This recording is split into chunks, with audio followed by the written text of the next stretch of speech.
Morning dear students. आज मैं आप सभी को हिंदी सेकेंड के लेसन 10 सुख को पहचानना होता है चैप्टर पढ़ाऊंगी। तो आप सभी लोग खोल लीजिए बुक। पेज नंबर है 65।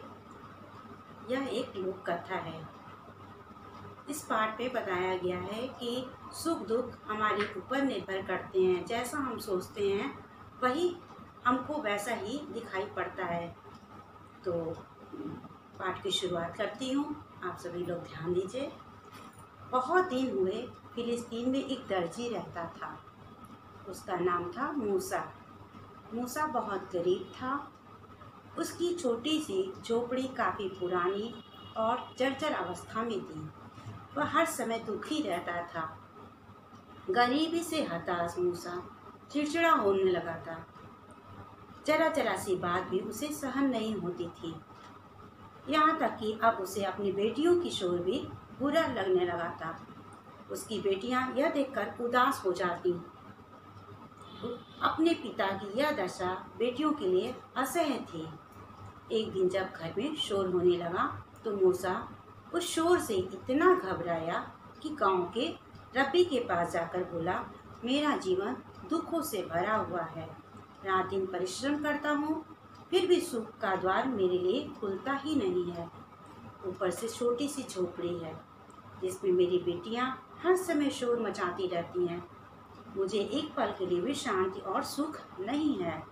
कोई ऐसा उपाय बताइए कि मुझे सुख मिल सके। तो इस पाठ के माध्यम से बताया गया है कि सिर्फ घर में मूसा के बेटियां ही थी, लेकिन तब पर भी वह खुश नहीं था, क्योंकि वह काम के बोझ तले परेशान रहता था और वह चिड़चिड़ा हो गया था। इसलिए किसी की बोली उसे बर्दाश्त नहीं होती थी। अगर विपरीत परिस्थिति है तो उसमें भी इंसान को धैर्य बनाए रखना चाहिए। ठीक है। विपरीत परिस्थिति में भी सुख को पहचानने की दृष्टि महत्वपूर्ण होती है। जो सुख को पहचान लेता है वह कभी दुखी नहीं होता है। रब्बी ने थोड़ा सोचकर कहा, एक बिल्ली पाल लो। मूसा आश्चर्य से बोला, परंतु बिल्ली से तो शोर और भी बढ़ जाएगा। रब्बी ने कहा, जैसा मैं कहता हूँ वैसा ही करो। मूसा ने बिल्ली पाल ली।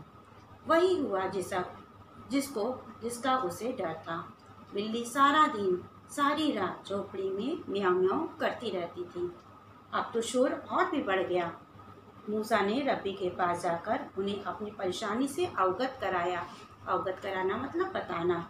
कोई बात नहीं, रब्बी सिर हिलाकर बोला, अब एक कुत्ता पाल लो। मूसा उलझन में पड़ गया। कुत्ता पाल लो? उसने विस्मित भाव से रब्बी की ओर देखा। हाँ, रब्बी ने कहा। मूसा ने एक कुत्ता भी पाल लिया। अब कुत्ता और बिल्ली दिन रात एक दूसरे से लड़ते रहते। उद्विग्न मूसा ने 2 दिन बाद रब्बी से जाकर कहा, कुत्ते और बिल्ली ने तो मुसीबत खड़ी कर रखी है, मैं क्या करूं? रब्बी झट से बोला, एक मुर्गा पाल लो। मुर्गा? मूसा ने घबरा कर कहा। रब्बी ने बोला, हाँ। मूसा एक मुर्गा भी ले आया। अब कुत्ता, बिल्ली और मुर्गा तीनों मिलकर इतना धमा चौकड़ी करते थे कि मूसा सारी रात सो नहीं पाता था। सुबह होने पर जब उसकी आंखें नींद से बंद होने लगती तो मुर्गा भाग देने लगता। मूसा तंग आकर फिर रब्बी के पास पहुंचा। बस अब एक गधा और पाल लो। रब्बी ने मुस्कुराकर कहा। मूसा ने यह सुनकर एक लंबी सांस ली। वह जानता था कि गधे के आने से झोपड़ी में क्या हाल होगा। जाओ और एक गधा पालो, रब्बी ने फिर कहा। बिल्ली, कुत्ते, मुर्गे और गधे ने मिलकर वह उधम मचाया कि मूसा ने कानों में उंगलियां दे दी। गधे ने घर के कुछ बर्तन भी तोड़ फोड़ की दिए। ये दिन 2 दिन बीतने पर मूसा आंखों में आंसू भरे रब्बी के पास आया और बोला, अब तो मैं जीवन से ऊब गया हूँ। सोचता हूँ कि झोपड़ी छोड़कर रेगिस्तान में जा बसूं।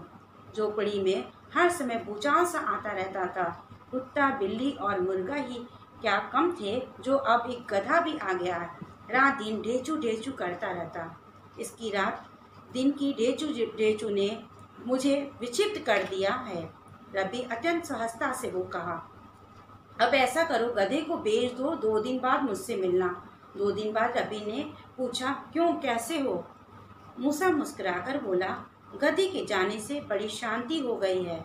उफ, क्या तूफान मचाता था। यह सुनकर रबी ने सलाह दी, अब मुर्गी को भी निकाल दो। 2 दिन बाद रबी ने जिज्ञासा प्रकट की, अब कैसा महसूस कर रहे हो? उत्तर में मूसा बोला, बहुत खुश। अब कम से कम सुबह होने पर थोड़ा पहले सो सकता हूँ। मुर्गा तो बड़ा शोर करता था झोपड़ी में, अब काफ़ी शांत वातावरण हो गया है। ठीक है, रबी ने कहा, अब कुत्ते को भी निकाल दो और 2 दिन बाद मुझसे मिलो। 2 दिन बाद प्रसन्न सी मुद्रा में मूसा रबी के पास पहुंचा। क्या बात है, बहुत प्रसन्न हो? रबी ने पूछा। हाँ रबी, मूसा ने कहा, जब से कुत्ता गया है बिल्ली एक और पड़ी सोती रहती है।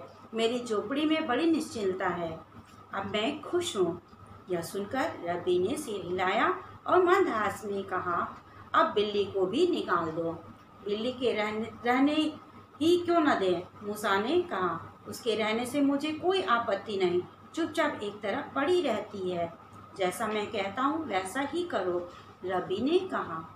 परंतु मूसा ने कुछ कहना चाहा, पर रबी ने हाथ के इशारे से उसे चुप कर दिया। 2 दिन बाद मुझसे मिलना, रबी ने कहा। 2 दिन बीतने पर मूसा खुशी से चूमता हुआ आया। उसके चेहरे पर निश्चिंतता और ताजगी थी।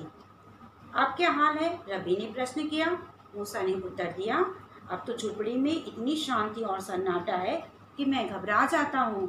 अगर बेटियों की मीठी आवाज़ कान में न पड़े तो मेरा झोपड़ी में एक पल के लिए रहना मुश्किल हो जाए। मैं सोचता हूँ कि अगर ये लड़कियाँ न होती तो जीवन कैसे बीतता।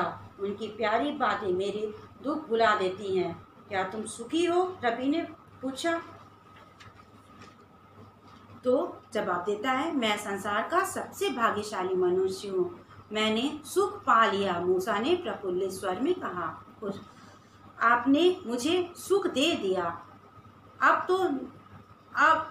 जाओ और खुश रहो। रबी ने हंसकर कहा, सुख तो तुम्हारे पास ही था, केवल तुम्हें उसका पता नहीं था। पाठ के माध्यम से जीवन मूल्य क्या है बच्चों? सुख और दुख जीवन के अभिन्न अंग है। सुख पे आता है, फिर सुख के बाद दुख आते हैं, दुख के बाद सुख, ये क्रम चलता रहता है। तो हमें विचलित नहीं होना चाहिए। जो भी परिस्थिति है उसका डटकर सामना करना चाहिए और उन्हीं परिस्थिति में खुश रहना चाहिए। ओके बच्चों।